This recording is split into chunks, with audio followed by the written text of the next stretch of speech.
तो फिल्म की शुरुआत एक खाली घर से होती है जिसमें पहले से ही एक एंटिटी रहती है जिसकी नजर से हम इस घर को देख पा रहे हैं। घर देखने के बाद एंटिटी ऊपर जाकर एक कबर्ड में चली जाती है और जब एक फैमिली ये घर विजिट करने आते हैं तो वो उतरकर नीचे आ जाती है। असल में रेबिका नाम की एक लेडी अपनी फैमिली के साथ इस घर को देखने के लिए आई थी और उसे ये घर पसंद भी आ गया था। उसके बजट से बाहर होने के बावजूद वो इस घर को खरीदने का फैसला कर लेती है क्योंकि ये घर उसके बेटे टाइलर के स्कूल के बहुत करीब है। वो एक प्रोफेशनल स्विमर है। रेबिका चाहती है कि वो नेशनल लेवल पे प्ले करे और ऐसे में उसकी ट्रेनिंग में कोई भी रुकावट नहीं बननी चाहिए। हालांकि रेबिका का हस्बैंड रेबिका के इस फैसले से खुश नहीं क्योंकि उनको लगता है कि उनकी बेटी क्लोई इस बड़े चेंज के लिए अभी तैयार नहीं। रिसेंटली ही उसकी एक दोस्त की डेथ हुई थी जिसके सदमे से वो अभी तक अपने आप को बाहर निकाल नहीं पाई थी।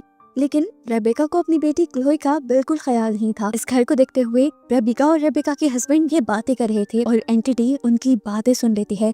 जैसे ही एंटिटी को पता चलता है कि रेबिका एक सदमे से गुजर रही है तो वो रेबिका को फॉलो करने लग जाती है और हम देखते हैं कि यहाँ रेबिका एक शीशे के पास आई थी जो शीशा यानी मिरर करीबन 100 साल पुराना था और ये बात उसे घर के ऑनर ने बताई थी। क्लोई इस घर को विजिट करने के लिए एक कमरे में चली जाती है जहां उसे फील होता है कि कबर्ड से जैसे कोई उसे देख रहा है। खैर सीन कट होता है और हमें दिखाया जाता है कि इस घर में पेंटिंग का काम शुरू हो चुका है। यहाँ पर काम करने वाले काफी सारी लेबर भाग चुकी है क्योंकि उन्हें लगता है कि इस बिल्डिंग में किसी की प्रेजेंस है, किसी एंटिटी की प्रेजेंस है। फिर थोड़े दिन बाद दिखाया जाता है कि रेबिका की फैमिली इस घर में शिफ्ट हो भी गई है। रेबिका किसी से फोन पे बात कर रही थी और हमें पता चला कि रेबिका ने इस घर को बिल पे करने के लिए अपनी ही कंपनी में फ्रॉड कर दिया था और इस चीज का उसे दुख भी नहीं था क्योंकि उसे लगता था कि अपने प्यारों के लिए कुछ भी कर गुजरना ठीक है। यहाँ पर हमें क्लोई को दिखाया जाता है जिसके पास कोई भी नहीं था। वो अकेले ही रो रही थी और रोते रोते वो सो गई। जैसे ही उसकी आंख लगी तो उसे अपने करीब किसी के होने का एहसास हुआ। वो फौरन बेड से उठ खड़ी हुई और कबर्ड की तरफ जाने लगी। उसने बोला, नादिया क्या ये तुम हो? उसे लग रहा था कि ये उसकी फ्रेंड की सोल है जो उसके साथ रहने आ गई है, लेकिन वो एंटिटी कुछ नहीं बोलती। अगले दिन दिखाया जाता है कि नादिया ने पढ़ते हुए अपनी बुक्स को पूरे बेड पे फैलाया हुआ था और फिर वो उठकर नहाने चली गई। पीछे से सोल उसके रूम में आई और उसने क्लोई और उसकी फ्रेंड नादिया की पिक्चर देखी, जिसके बाद उसने कमरे में फैले हुए सारे सामान को समेटकर जगह पे रख दिया। क्लोई जब बाहर आई तो डर से उसकी चीख निकल गई। ये सब कैसे हो गया था? फिर उसे समझ आया कि ये पक्का नादिया ही है जो उसकी मदद कर रही है। अब उसने इस सोल से डरना बंद कर दिया था। उसकी चीख सुनते ही उसके डैड भी आ गए थे कमरे में। वो उसे पूछते हैं क्या हुआ, तो क्लोई झूठ बोल देती है कि मैंने एक चूहा देख लिया था। असल में वो अपने डैड को नहीं बताना चाहती थी कि यहाँ पे उसकी फ्रेंड की सोल है। अब क्लोई के डैड नीचे जाकर रेबिका से क्लोई की कंडीशन डिस्कस करते हैं। वो कहते हैं कि क्लोई ठीक नहीं, क्लोई की फ्रेंड ड्रग की ओवरडोज की वजह से मारी गई है और ऐसे ही अब एक और लड़की का भी शहर में मर्डर हो गया है। हमें क्लोई का ध्यान रखना चाहिए। लेकिन रेबिका को तो जैसे अपनी बेटी का कोई ख्याल ही नहीं था। वो अपने हस्बैंड से भी कह देती है, मुझे लगता है कि आप ज्यादा सोच रही हैं। इतने में ही इनका बेटा टाइलर अब घर आ जाता है जो अपने साथ अपने दोस्त रायन को भी लेकर आया था। वो रायन को अपनी फैमिली से और क्लोई से भी मिलवाता है और रायन को क्लोई पहली ही नजर में अच्छी लग जाती है। लेकिन टाइलर उसे धमकी देता है कि मेरी बहन से दोस्ती करने की जरूरत नहीं। रात में हम देखते हैं कि रेबिका और उसका हस्बैंड दोबारा क्लोई के बारे में बात कर रहे थे। क्लोई के डैड को लगता था कि क्लोई को थेरेपिस्ट को दिखाना चाहिए, लेकिन रेबिका अभी भी गुस्सा हो जाती है और कहती है कि क्लोई को सिर्फ टाइम की जरूरत है। ये सुनकर उसके हस्बैंड भी उसके ऊपर गुस्सा हो जाते हैं और कहते हैं ये मत भूलो कि टाइलर के साथ साथ क्लोई भी तुम्हारी ही बेटी है। खैर अब अगला दिन हो जाता है और क्लोई जब अकेली घर पे थी तो रायन यानी टेलर का फ्रेंड टेलर से मिलने के लिए आ जाता है। क्लोई उसे ड्रिंक ऑफर करती है और अपने कमरे में इन्वाइट करती है, लेकिन रायन उसके कमरे में जाने से मना कर देता है और बताता है कि टाइलर ने उसे उसके कमरे में जाने से मना किया है। लेकिन ये बात कहने के बाद फिर वो खुद ही क्लोई के रूम में चला भी आता है। ये दोनों यहाँ पर ड्रग्स लेते हैं और क्लोई अपना दुख रायन से शेयर करती है कि अपनी फ्रेंड की मौत के बाद वो बहुत ज्यादा अकेला अकेला फील करते हैं। रायन भी क्यूरियस होकर उसकी बातें सुनने लगता है और बताता है कि मेरी कभी अपने की डेथ नहीं हुई, मुझे नहीं पता कि किसी के मरने पे कैसा लगता है, जरा बताओ तो सही, जब कोई मर जाए तो कैसा फील होता है। क्लोई को तो अपना दुख सुनाने वाला कोई चाहिए था। वो भी अपना दुख सुनाने लगी और दुख सुनाते सुनाते ये दोनों एक दूसरे के बहुत करीब आ गए। यहाँ पर रायन ने भी अपना गम शेयर किया था कि उसके घर में किसी को भी उसकी परवाह नहीं थी, यहाँ तक कि उसकी मॉम भी उसे प्यार नहीं करती थी। वो बहुत ज्यादा टॉक्सिक थी। इससे पहले कि ये लोग ज्यादा करीब आ जाते, यहाँ पर मौजूद एंटिटी को इनका करीब आना अच्छा नहीं लगता और वो यहाँ पर कबर्ड ही तोड़ देती है, जिससे डर कर ये लोग उड़ जाते हैं। रायन को लगा कि कबर्ड का कोई ब्रिज ढीला होगा जिसकी वजह से कबर्ड टूट कर गिर गई, लेकिन क्लोई को पता था कि ये वो सोल कर रही है। वो जैसे ही कबर्ड के करीब गई तो उसे अपने मुंह पे एक हवा का तेज झोंका फील हुआ जिससे वो डर गई और वो समझ गई कि ये नादिया ही है जो उसे रायन से दूर रहने को कह रही है। अब यहाँ पे क्योंकि काफी सारी चीजें गलत हो रही थी तो फाइनली क्लोई ने अपनी फैमिली को बताने का फैसला कर ही लिया। वो डिनर टेबल पर सबसे पूछती है, क्या आप लोगों को कुछ फील हुआ कि जैसे इस घर में कोई और एंटिटी हो, किसी और चीज की प्रेजेंस हो? कभी आप लोगों को ऐसा लगा कि हमारे अलावा कोई और भी यहाँ रहता है जो हमें नजर नहीं आता? उसकी बातें सुनकर उसका भाई टाइलर उसे पागल समझने लगा था। उससे कहता है, तुम्हारी फ्रेंड की मौत ने तुम्हारे दिमाग पे गहरा असर छोड़ा है, कैसी बातें करती हो तुम? उसकी बातें सुनकर क्लोई रोने लग जाती है और क्लोई के डैड उसे डांट देते हैं। टाइलर गुस्से में उठकर यहाँ से चला जाता है और उसकी मॉम भी, जिसके बाद अपने डैड के कहने पर टाइलर क्लोई से माफी भी मांगने जाता है, लेकिन क्लोई गुस्से में थी। वो डांट कर टाइलर को कमरे से बाहर निकाल देती है। जिस चीज की शिकायत वो दोबारा अपने डैड से करने के लिए चाहता है और डैड उसे समझाते हैं कि क्लोई सदमे में है और तुम्हें उसका ख्याल रखना चाहिए। लेकिन जैसे टाइलर को तो किसी चीज की फिक्र ही नहीं थी, वो अपनी मॉम को बड़े मजे से अपने गंदे कामों के बारे में भी बता रहा था कि किस तरह उसने एक लड़की के साथ प्रैंक किया और उसकी प्राइवेट फोटोज लीक कर दी। उसकी मॉम भी यहाँ उसे डांटने के बजाय उसे कुछ नहीं कहती, लेकिन जो प्रेजेंस, जो सोल यहाँ पे थी, उसे ये सुनकर बिल्कुल अच्छा नहीं लगा और वो सजा के तौर पर टाइलर के रूम में जाकर सारी चीजें तोड़ फोड़ करने लगती है। उसके जीते हुए मेडल्स, मग, सब कुछ गिरा देती है। सबसे पहले क्लोई ये सारी आवाजें सुन के रूम में आती है और फिर बाकी लोग भी। ये सारा नजारा देखकर सभी लोग बहुत ज्यादा शॉक रह गए थे। सब लोग डर गए थे। वो डर कर घर से बाहर निकल आते हैं और क्लोई भी बाहर निकल आती है। क्लोई सबको बताती है कि ये कोई नहीं, मेरी फ्रेंड नादिया ही है जो मेरे साथ रहने के लिए यहाँ आ गई है। आप लोग उससे नहीं डरे। लेकिन टाइलर और उसकी मॉम अब घर के अंदर जाने के लिए तैयार नहीं थे। खैर, उन्होंने इस बात पे तो बिलीव कर लिया था कि क्लोई सच बोल रही थी। इस घर में सच में एक एंटिटी थी। अब क्लोई की दूसरी बात मानकर ये लोग अंदर जाना नहीं चाह रहे थे, लेकिन यहाँ पर क्लोई का साथ उसके डैड देते हैं और क्लोई के साथ सबको मना कर घर के अंदर ले आते हैं। घर आने के बाद रेबिका का हस्बैंड उस लेडी को कॉल करता है जिसके थ्रू उन्होंने ये घर खरीदा था।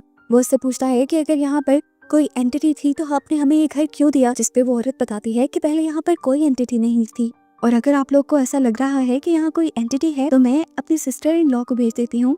वो एक साइकिक है और ऐसे मसलों से लोगों को आजाद करवाती है। रेबिका का हस्बैंड ये बात मान जाता है। अगले दिन दोपहर में वो साइकिक घर भी आ गई थी। घर में आते ही उसे अपने मुंह पे हवा का झोंका फील हुआ, जिससे वो जान गई कि वाकई ये घर हॉन्टेड है और यहाँ पर कोई एंटिटी की प्रेजेंस है। घर के अंदर आते ही थोड़ी सी चीजों को नोट करने के बाद वो सब लोगों को बताती है कि यहाँ पर एक एंटिटी की प्रेजेंस है और वो प्रेजेंस क्लोई की तरह ही सफर कर रही है। जिस तरह क्लोई की फ्रेंड की मौत के बाद क्लोई को स्ट्रेस है, ऐसे ही वो एंटिटी भी किसी स्ट्रेस में है। ये सुनकर सब लोग ही हैरान हो गए थे क्योंकि इन लोगों ने क्लोई के बारे में इस साइकी को नहीं बताया था। सही साइकी ये भी बताती है कि उस प्रेजेंस को सिर्फ क्लोई ही फील कर सकती है क्योंकि क्लोई के ट्रॉमा की वजह से क्लोई बहुत ज्यादा सेंसिटिव हो गई है और उसके लिए फोर्थ डायमेंशन का दरवाजा खुल गया है, जिसके दूसरे पार से सोल्स और दूसरी दुनिया की चीजें उसको अपना मैसेज दे सकती हैं, उसे अपनी प्रेजेंस फील करवा सकती हैं, जिन्हें आम इंसान फील नहीं कर सकते। वो बताती है कि वो भी जब ऐसे ही किसी ड्रामा से गुजरी थी तभी फोर्थ डायमेंशन का दरवाजा उसके लिए भी खुला था और उसने कोशिश करके इस दरवाजे को हमेशा खोल के रखा है ताकि वो इसके जरिए दूसरों की मदद कर पाए। अब क्लोई साइकी से सवाल करती है, क्या ये मेरी फ्रेंड नादिया है? जिस पर वो साइकी बताती है, नहीं, मैं नहीं जानती ये कौन है और मैं ये बता भी नहीं सकती क्योंकि इस सोल को खुद भी नहीं पता कि वो कौन है। वो बस एक गलत डायमेंशन में, गलत टाइमलाइन में आकर फंस गई है और उसे यहाँ से जाने का रास्ता नहीं मिल रहा। साइकी बताती है कि फोर्थ डायमेंशन के अंदर टाइम्स अजीब तरह से बिहेव करते हैं। पास्ट और फ्यूचर एक ही टाइम में कम हो रहा होता है। ऐसे में अक्सर सोल्स कंफ्यूज होकर दूसरी टाइमलाइंस पे चली जाती हैं। पीछे जो बहुत ज्यादा ओल्ड मिरर था, साइकी ने उस मिरर को देखा और टच किया। उसने बताया कि ओल्ड मिरर्स अक्सर हमारा कांटेक्ट स्पिरिट से करवा देते हैं। उसने इस मिरर पे लिख के कुछ एंटिटी से सवाल भी पूछने की कोशिश की, लेकिन अजीब तरीके से घर में ब्लू लाइट पैदा हो गई और उसको भी बॉडी में जोर का झटका लगा, जिससे उसकी तबीयत खराब हो गई और फिर वो यहाँ से चली गई। खैर, अब काफी दिनों बाद हमें दिखाया जाता है कि उस प्रेजेंस ने इस फैमिली को तंग करना छोड़ दिया था। यहाँ तक कि जब क्लोई रायन के करीब भी आने लगी तो उसने क्लोई को रोका नहीं, बल्कि ये सब ना देखने के लिए वो खुद क्लोजेट में जाकर छुप गई। क्लोई फ्री होकर जब नहाने गई तो उस एंटिटी ने देखा कि रायन उसके जूस में कुछ ड्रग्स मिला रहा था। क्लोई को ये ड्रग्स पीने से रोकने के लिए वो टेबल हिला हिला कर जूस ही गिरा देता है। क्लोई को ये ज्यादा अजीब फील नहीं हुआ था। उसने यहाँ से सारी चीजें साफ कर दी। क्लोई को अब वो प्रेजेंस भी फील नहीं हो रही थी क्योंकि वो प्रेजेंस क्लोई को तभी फील होती थी जब वो बहुत ज्यादा सेंसिटिव और इमोशनल हो जाती थी। लेकिन रायन के साथ फ्रेंडशिप के बाद क्लोई की मेंटल हेल्थ काफी अच्छी हो गई थी और इस तरह उसका खुला हुआ फोर्थ डायमेंशन का दरवाजा बंद होने लगा था और वो अब ऐसी सोल्स और एंटिटीज को फील नहीं कर पा रही थी। यहीं पर क्लोई और रायन बातें करते हैं। क्लोई बताती है कि फ्राइडे को मॉम डैड घर पर नहीं होंगे, तुम आ जाना। रायन भी उसकी बात मान लेता है, हालांकि वो जानते थे कि टाइलर उस दिन घर पे होगा। यहाँ इसी दिन दिखाया जाता है कि वो स्टाइकी रेबिका के हस्बैंड से मिलने के लिए आई। उसने बताया कि वो एंटिटी जो इस घर में है उसका रिलेशन पास्ट से नहीं है बल्कि फ्यूचर से है। वो फ्यूचर में होने वाली किसी चीज को रोकने के लिए आई है जिसका ताल्लुक विंडो से है। लेकिन रेबिका का हस्बैंड उसकी कोई बात नहीं समझ पा रहा था, और क्योंकि रेबिका ने साइकी को अब अपने घर में आने से मना किया था तो वो उसे यहाँ से चले जाने को कह देता है। रात में दिखाया जाता है कि वो प्रेजेंस तड़प रही थी, उसे क्लोई को कुछ अर्जेंट बताना हो जैसे। वो क्लोई से बात करने के लिए, उसे जताने के लिए टच करने की कोशिश करती है, लेकिन दिखाया जाता है कि कोई इनविजिबल वॉल उसे रोक रही है ऐसा करने से। क्योंकि क्लोई अपने मेंटल ट्रॉमा से बाहर निकल चुकी थी, तो इसलिए ये सोल ना तो उसे अपनी प्रेजेंस फील करवा सकती थी और ना ही इससे कोई बात कर सकती थी। खैर फ्राइडे का दिन भी आ जाता है और रायन अब टाइलर के घर आ चुका था। वो सबसे पहले टाइलर से मिलता है और फिर फौरन ही किचन में चला जाता है। 2 जूस के गिलास लेता है और दोनों में ही ड्रग्स मिला देता है, जिसमें से एक जूस का गिलास उसने टाइलर को दे दिया, जिसे पीते ही चंद ही मिनटों में टाइलर सो गया। और फिर दूसरा गिलास लेकर वो क्लोई के रूम में चला गया। रूम में आते ही इस मर्तबा क्लोई को कुछ बुरा एहसास हुआ था। उसने घबराकर पूछा, टाइलर कहाँ है? रायन ने कहा, फिक्र मत करो, मैं उसे सुला आया हूँ। ये सुनकर वो समझ गई कि जरूर रायन ने टाइलर को ड्रग्स दी होंगी। उसे सुनकर अच्छा नहीं लगा। उसने रायन से फौरन कमरे से बाहर जाने को कहा, क्योंकि आज उसका रायन के करीब जाने को दिल भी नहीं था। रायन ने उसे रिलैक्स किया और अपने हाथ में पकड़ा हुआ जूस का गिलास, जिसमें उसने पहले से ही ड्रग्स मिलाई हुई थी, वो क्लोई को पिलाने की कोशिश की। अब एंटिटी ये सब होता देख रही थी।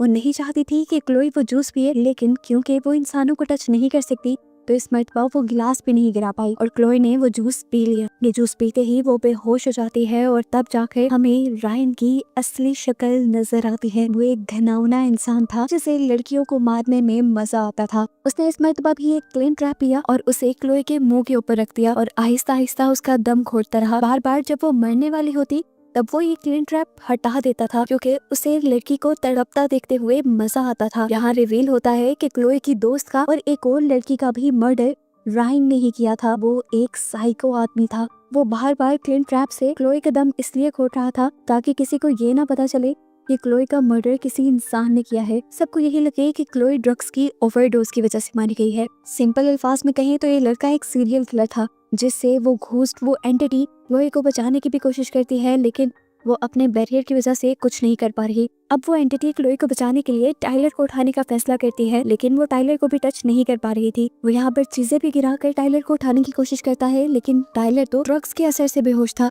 वो कैसे उठता? तंग आकर वो टाइलर के कान में जोर से चीख मार देता है और टाइलर डर के उठ जाता है। जब उसे होश आया तो फौरन उसे याद आया कि रायन उसके घर पे आया था और इस टाइम वो उसके करीब नहीं था। जरूर वो उसकी बहन को कोई नुकसान पहुंचाने लगा होगा। यही सोचते हुए वो भागते हुए ऊपर गया, जहाँ जाकर उसने देखा कि रायन उसकी बहन को मारने वाला है।